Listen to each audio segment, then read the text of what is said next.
You ask Tiger to solve. This deals with linear equations with one unknown. The final result is x equals -45. Let's solve it step by step. Swap sides. Group all constants on the right side of the equation. Subtract 8 from both sides. Simplify the arithmetic.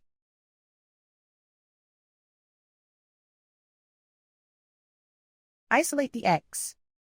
Multiply both sides by 9. Group like terms. Multiply the coefficients. Simplify the fraction. Simplify the arithmetic. And so the final result is x equals -45.